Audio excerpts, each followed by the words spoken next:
A continuación, Quito TV. Quito TV, con el arquitecto David López, en Telesucesos, Canal 29.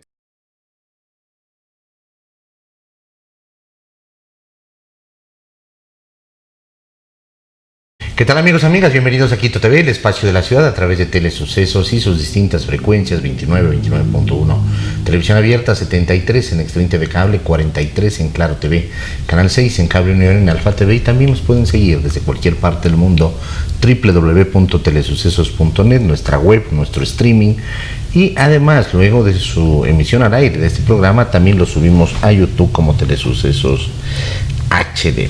Tenemos el día de hoy la presencia del abogado Carlos Pontón Ceballos. Él es consultor tributario y abogado procesalista y de derecho privado, abogado en libre ejercicio y socio de la firma consultora Altac, profesor universitario en las facultades de Derecho y Sociedad y de Economía y Gestión Empresarial de la Pontificia Universidad Católica del Ecuador por más de 15 años, abogado de la PUCE, especialista superior y magíster en Derecho Procesal en la Universidad Andina Simón Bolívar. Trabajó como abogado especialista y experto en la Dirección Nacional Jurídica del Servicio de Rentas Internas, SRI, por más de 8 años, donde lideró las jefaturas de consultas externas y asesoría jurídica. Ha cursado cursos jurídicos en varios ámbitos en Ecuador y Alemania y es capacitador profesional y académico en las áreas de su experticia. Abogado, bienvenido, ¿cómo está? ¿Cómo está, David? Muy bien, gracias. Un gusto estar aquí. Bueno, vamos a hablar de la famosa ley antipillos. Su nombre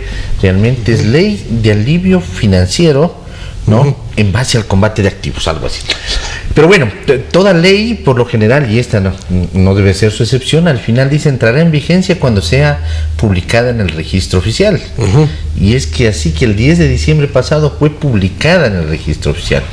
Pero esta ley está en vigencia o no, porque previo a eso existió el archivo por parte de la Asamblea. Se dice que en esta ley se necesitaba una certificación, también usted nos va a aclarar, para poder ser enviada al registro oficial. El registro oficial dice: nosotros simplemente vemos que lo que nos envían, que esté completo y emitimos. ¿Qué pasa? ¿Está o no está en vigencia después de que dice esta ley entrará en vigencia después de su publicación en el registro oficial? Bueno, justamente todo este mes ha sido una polémica con relación a esa ley, ¿no? Se nota pues que hay una pugna pues de legitimidades del accionar de la Asamblea Nacional, que representa al Poder Legislativo, a la función legislativa, y el Presidente de la República, que también tiene funciones legislativas, sobre todo en proyectos de ley en materia económica, de impuestos, y pues por la calificación de económico urgente, ¿no? Esta ley antipillos, que en realidad se llama pues ley, bueno, no se sabe si está en vigencia, ahora más con la declaratoria de la Corte Constitucional, esta ley para la mejora recaudatoria y prevención del lavado de activos, ¿no? Sí, la ley financiera más bien es la otra ley. Es la otra ley. Entró en vigencia como decreto ley el pasado 10 de diciembre, justamente porque el presidente no aceptó el archivo de la Asamblea, ¿no? que se dio el 27 de noviembre, y que incluso la resolución la publicó el 28 de noviembre en el registro oficial, diciendo la ley está negada y la ley está archivada, ¿no? El presidente dice: bueno, usted tenía que haberlo hecho de acuerdo al artículo 140 de la Constitución en 2 debates, ¿no? Y usted no está aplicando el artículo 140, que de alguna manera pues rige desde los artículos anteriores, el 137, y la Asamblea dice: bueno, yo también me rijo por mi ley orgánica, ¿no? Que es la ley orgánica, la ley de la función legislativa, y yo puedo negar y archivar los proyectos en primer debate. Como que existe razón de ambos lados ahí. Como que existe razón. ¿Prevalece el artículo, el que dice que tiene que ser en 2 debates, o el de la ley orgánica de la función legislativa? A ver, yo he conversado con algunos constitucionalistas, ¿no? Académicos en libre ejercicio, ¿no? Que en realidad están muy metidos en ese tema, y ellos analizaban que, bueno, primero ha habido ya en los últimos 10 años, ¿no?, más de 50 archivos de ley en primer debate. Es decir, si ya se va a archivar la ley, lo pueden hacer en primer debate porque lo faculta el artículo 60, porque la misma ley orgánica de garantías jurisdiccionales y control constitucional, que rige las actividades de la Corte Constitucional, ha dicho que la Asamblea y, digamos, los poderes del Estado, al momento de tramitar una reforma de ley, tanto en el trámite ordinario como en el urgencia económica, tiene que regirse por su ley orgánica, porque así lo establece el artículo 133 de la Constitución. Es decir, tiene que la Asamblea, la Constitución no va a prever todo.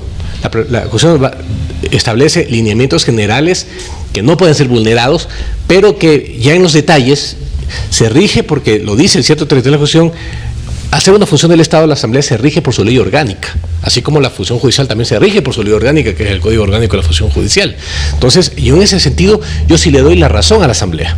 Más allá que pudieron haber prevenido, si ya venía esta disputa desde hace varios meses con el presidente de la República actual, ellos podían haberse curado en sano y podían haber archivado el proyecto de ley en segundo debate.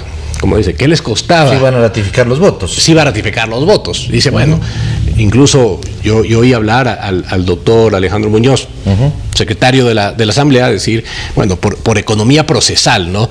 Legislativa, pues lo hacemos en primer debate, porque si ya se niega en primer debate, obviamente se va a negar en segundo. Es muy difícilmente que se cambien los votos. Es más o menos como las reconsideraciones, ¿no? Si usted en la primera votación vota negativo alguna ley, alguna propuesta, un punto del orden del día, pues en la reconsideración no va a cambiar su voto. O sea, a veces cambia cuando hay 1 o 2 votos, digamos. Exactamente. ¿Saben que la mayoría ahorita consiguió por un voto mayoría, y resulta que en la reconsideración dice no, exactamente, sí, salió no, lo que sea, ¿no? Y a veces porque pero cuando es mayoritario es difícil. Y a veces porque en la primera pues no estuvo, por ejemplo, el asambleísta, ¿no? En ese momento, y en la segunda sí estuvo. Sí estuvo. Ya, posiblemente, pero no va a cambiar el tema.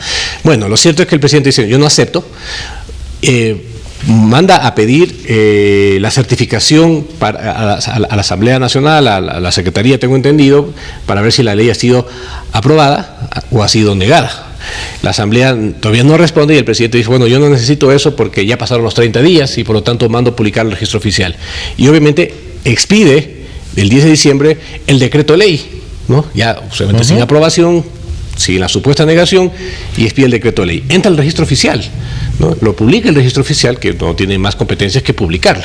Así es. Ya, y entra en vigencia, ¿no? Y eso obviamente, por ejemplo, deroga la ley sustitutiva del impuesto del 1% de la compra de vehículos usados, ¿no?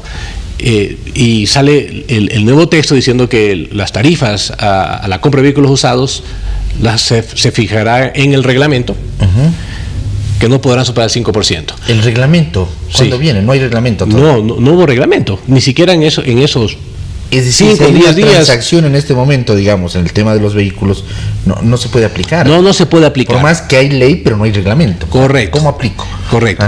Pero bueno, no pasaron ni muchos días, entre el 10 al 16 de diciembre, y la Asamblea Nacional, a través de su presidenta, la señorita Viviana Veloz, presentó pues la demanda de inconstitucionalidad con una petición de medidas cautelares, ¿no?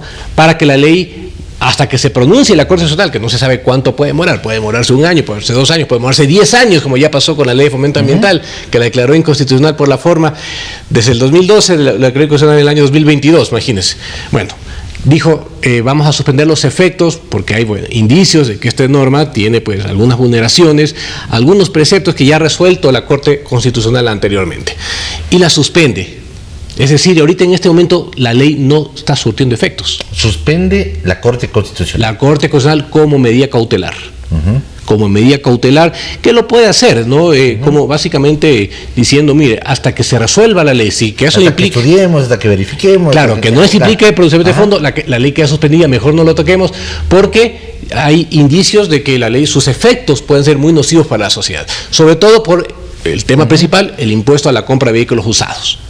Entonces ahorita no rige la ley. Ahora, ¿qué pasa? Porque el decreto ley, es el decreto ley antipillos, derogó, por ejemplo, la ley sustitutiva de la compra de vehículos usados, que es una ley del año 1998, que tuvo sus reformas principalmente en el año 2010, que es básicamente pues pagar el 1% cuando cada persona compra un vehículo usado, y eso iba para un fondo de vialidad para la provincia de Loja, ¿no?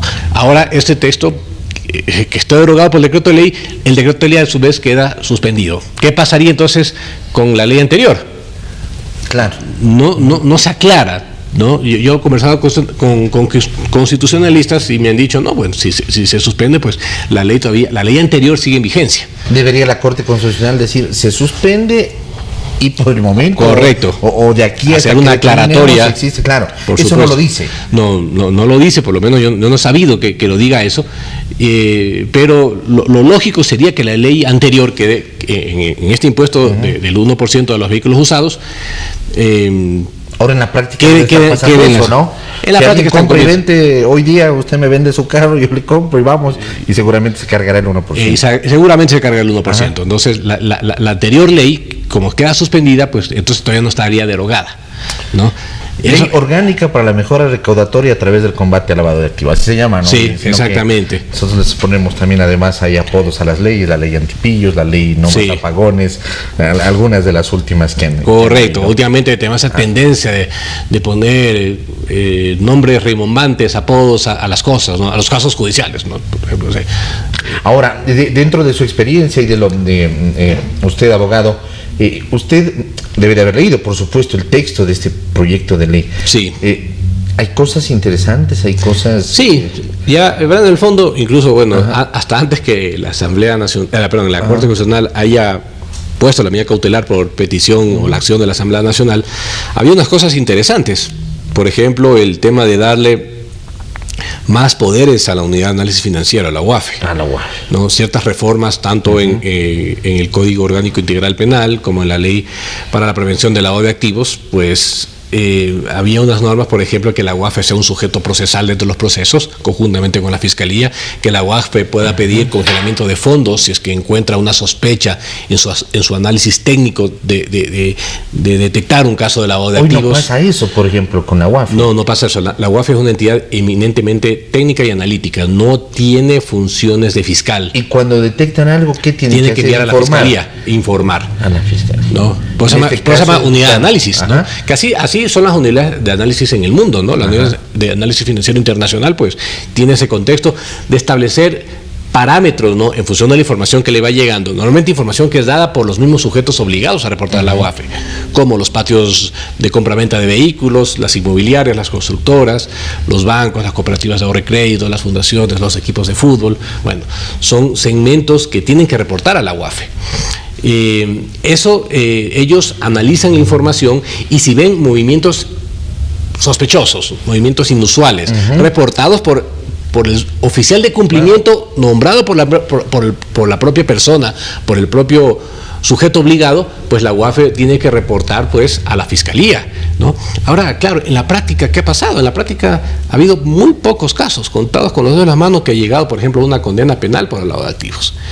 ¿No? Y el proceso penal es largo, pues no es que llegue de una al juez, va primero el fiscal hace una indagación, si encuentra elementos suficientes, pues formulará cargos, inicia el proceso con una instrucción fiscal, posteriormente, pues si ya se ratifica en su investigación, llamará a juicio con la permisión de un juez, y en el juicio, pues ya en un tribunal, los jueces, la Fiscalía forma parte de la acusación, pues, y tendrá que presentar las pruebas de lo que es, de las evidencias que ha recolectado. Y de pronto, claro, no hay un mal accionar de parte de la UAFE ni de la Fiscalía, sino que los procesos terminan siendo de pronto lentos, o falta eso, ¿no? El que la UAFE pueda ya trabajar en conjunto. Yo creo que la UAFE ha habido, más allá de todo eso, la UAFE se ha manejado siempre muy sigilosamente, pero también ha estado al vaivén de los gobiernos de turno. Y la UAFE es clarísimo que en el Ecuador, pues las economías ilegales como el narcotráfico mueven mucho dinero y han comprado activos como los vehículos, justamente, ¿no? Se dice que, uno de los rubros más importantes donde los delincuentes buscan esconder sus riquezas mal habidas y aparentarlas con riquezas legales a través del blanqueo de capitales es justamente comprando vehículos de alta gama, que es donde quería atacar esta reforma del impuesto, incrementándola hasta un 5%. Claro, pero a través del impuesto estábamos recaudando de una actividad ilegal, más no realmente combatiendo. Claro, aparte porque, por ejemplo, aquí en el Ecuador, yo creo que nosotros sí tenemos una información muy importante de saber de dónde provienen los vehículos, y a nombre de quién están, cuánto costaron, pues tenemos una base de datos interesantes. Usted solamente ve un vehículo de alta gama, pone la placa y automáticamente puede entrar a los datos públicos a ver de quién es el propietario. Si lo compró en un concesionario, si lo compró en un patio, Por si supuesto. lo compró en un patio, si es que entró a través de un puerto, ¿no? O sea, Si son importados, de qué claro. país viene y quién es el propietario. Claro. Muchas veces los propietarios no son personas como usted, como yo, ¿no? Son empresas fantasmas, offshore, testaferros, ¿no? Pero hay información. Pero ya como hay para información, determinar. entonces ¿para qué cobrar un impuesto? Ahora, yo creo que lo que hizo falta, más allá del trámite legislativo, que eso es un tema más formal, y en el tema de fondo, lo que sí hizo falta es que el gobierno diga, a ver, sí queremos incrementar la recaudación, pero tampoco es que va a dar un rubro muy grande, ¿no? Yo escuché hablar al director general del Servicio de Rentas Internas decir, bueno, este impuesto no creo que recaude más de 50 millones de dólares. No es como subirle 3 puntos al IVA que por año... Entendiendo de que todos los vehículos seguramente están entrando, en ese año van a ser vendidos a otro propietario. Por supuesto, no, es que No, cuando es nuevo, además, cuando claro. no es nuevo no grava, es cuando es usado. Claro, cuando es usado. Entonces, claro, llegó y lo vendí. Se ajá. tiene en Quito 600.000 vehículos que están circulando en las calles, que ya son usados desde el día que sale el concesionario, tiene 600.000 vehículos potencialmente vendibles. Pero claro, el 80%, dicho por las mismas personas del gobierno, Sí, son vehículos de bajan menos de además 20.000 del dólares. 1% al 0.75. Porque es una tarifa progresiva. Ajá. Entonces, de menos de 20.000 dólares, el proyecto de reglamento decía 0.75 hasta 30.000, 40.000, no recuerdo bien, decía 1%, que iba a ser lo mismo que el impuesto histórico. Es decir, a partir de los 40, 50.000 en adelante es donde ya iba a incrementarse, y que ese es un rubro muy marginal. Entonces iba a ser una recaudación mínima. Faltó mejor mejor elaborada esta ley. Mejor elaborada, o sea, yo creo que es interesante el punto, por ejemplo, las reformas a las normas de la UAFE, al asunto de que la UAFE tenga un papel más directo en la investigación penal, que tenga más contacto con los jueces penales. Bueno, ahí faltaba un tema de cómo iba a coordinar con la Fiscalía, porque a la Fiscalía le corresponde la acción pública penal. Pero bueno, finalmente ya era una reforma más agresiva. Por pronto, claro, ya fiscales directamente trabajando, ¿no? O Por especializados supuesto. con la UAFE, ajá. Así es, ¿no? Eso, Que ajá. ya incluso haya unidades especializadas Unidades, correcto, de crimen ajá. organizado que podrían tener mejor coordinación con la UAFE. Pero yo creo que la UAFE lo que necesita es reforzar su control, poner gente, pues, o sea, desde lo ético, desde lo profesional, pues más preparada, ¿no? Es clarísimo que en los últimos años, no me estoy refiriendo a un gobierno en concreto, pero en los últimos años el papel de la UAFE ha dejado mucho que desear. Y posiblemente o la UAFE se quedó muy corta, o la UAFE simplemente no le hicieron caso. Pero no sabemos esa información. Yo he escuchado hablar a exdirectores de la Unidad de Análisis Financiero decir, nosotros entregamos tantos reportes. ¿Y qué pasaron con esos reportes? Se licuaron. En un país donde el crimen organizado pues está manejando muchas áreas económicas, inclusive infiltrados en instituciones estatales, ¿cómo es posible que no se haya detectado más allá de lo que diga la UAFE? ¿No? Porque además es exclusivamente técnico, ¿no? Por supuesto. Claro, o sea, entrego los informes, ¿saben qué? Aquí parece que hay evidenciamos determinada cosa, movimiento inusual, y Correcto. ¿qué hay? Ahora, cuando usted dice la UAFE, como que se ha hecho a los gobiernos de turno, pero ¿en qué les puede interesar a los gobiernos de turno? Lo que pasa es que la UAFE, normalmente hay ahora una reforma que en realidad no cambia mucho lo que ya venía existiendo, que el director de la UAFE lo pone el presidente de la República, ¿no? A ver, la UAFE antes se llamaba la UAF, ¿no? Existe en el Ecuador ya hace más de 20 años, ¿no? Y la ley de lavado de activos existe desde el año 92, que tenemos la primera ley. Básicamente, pues, se ha ido reforzando porque era necesario por un contexto internacional y sobre todo porque aquí en Sudamérica, pues, es donde se produce la cocaína. Entonces, la UAF era muy ligada, pues, o el lavado de activos más bien, ¿no? Es muy ligado al tema del narcotráfico, ¿no? Que también se extiende a otros delitos como el tráfico de armas, el personas, extorsión, sicariato, cosas así, ¿no? Crimen organizado, pero sobre todo el narcotráfico. Entonces, la ley fue cambiando en función de que también el narcotráfico fue evolucionando, ¿ya? Eso no es nuevo. Y la UAFE, y más bien en el tema positivo, es decir, en el tema legal, en el tema de la norma, ha ido evolucionando positivamente, ¿no? Cada vez hay más sujetos obligados, cada vez hay mejores formas de reportar los movimientos inusuales, ¿no? Ya no es tan descarado como era hace 30 años o hace 40 años y que las empresas pues no tenían ningún tipo de control. Los bancos tienen que reportar a la UAFE pues los movimientos inusuales a partir de los $5,000. O sea, existe mecanismos de control. El tema es que esa investigación no está siendo utilizada para mejorar pues el control del lado de activos, que es justamente un asunto netamente de fiscalización. Entonces, ¿para qué hacer tantos cambios si es que la fiscalización, que ya depende de acciones políticas, no están cambiando? Una de las posibilidades, digamos, de lavado, básicamente, lo hemos enfatizado en este programa, básicamente el compra y venta de vehículos. ¿A qué más iba este tema de esta ley orgánica?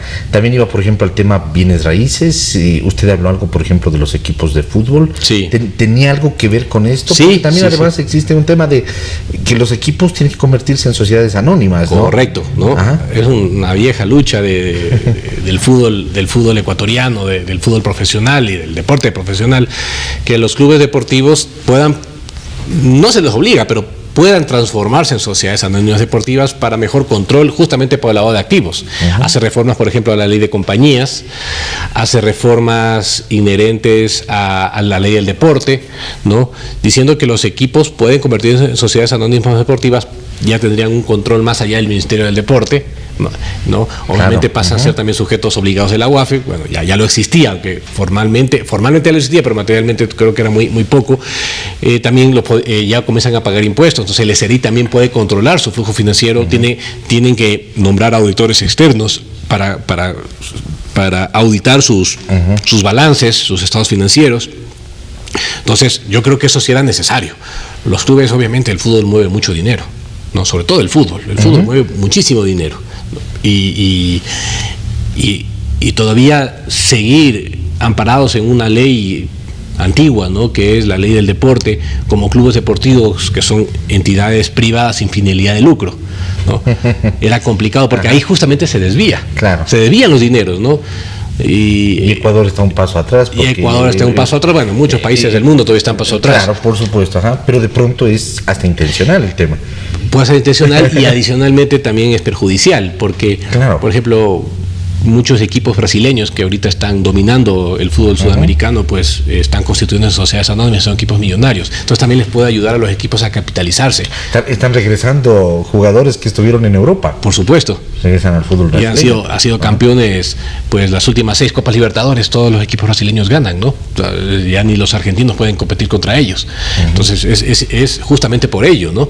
Que los equipos se convierten en empresas rentables, y obviamente a través de la competencia sana deportiva. Y creo que eso sí era un aspecto positivo de la ley. Y se podía aplicar en Ecuador. Sí, incluso yo he asistido a reuniones. Gente que puede entrar. Yo he estado cercano a algunos clubes deportivos, ¿no? Que sí les interesa ese tema. Hay equipos, por ejemplo, aquí de Quito, que están interesados porque ya esta figura ya no da más de sin fines de lucro, de buscar un financista, de saber que les pagan los sponsors, cuando los socios no pueden aportar más allá de lo que aportan como su cuota social. O equipos como el Nacional, que dice somos de las Fuerzas Armadas, y claro, ¿no? O sea, y las Fuerzas Armadas tampoco hacen nada, o sea, digamos. He sabido que la mayoría de equipos, no quiero decir nombres, pero dependen de una sola persona o de un grupo de personas. Que salen esas personas de la dirigencia y ese equipo se va al tacho de la basura, como se dice, ¿no? Básicamente desaparecen. Ya le pasó al Deportivo Quito también, ¿no? Claro. Entonces, eso ha pasado en el fútbol ecuatoriano. Yo le puedo decir, porque he manejado un poco el asunto de la tributación en el fútbol, y claro, los equipos no pagan impuestos. Lo que sí es agentes de retención, y tienen que pagar las retenciones, que muchas veces no las pagan, ¿no? Que es ahí es cuando dice tiene una deuda con el SRI. Son retenciones. Es por eso. O por IVA, que pagan porque tienen que cobrar los sponsors y se genera IVA, pero nada más, no pagan impuesto a la renta.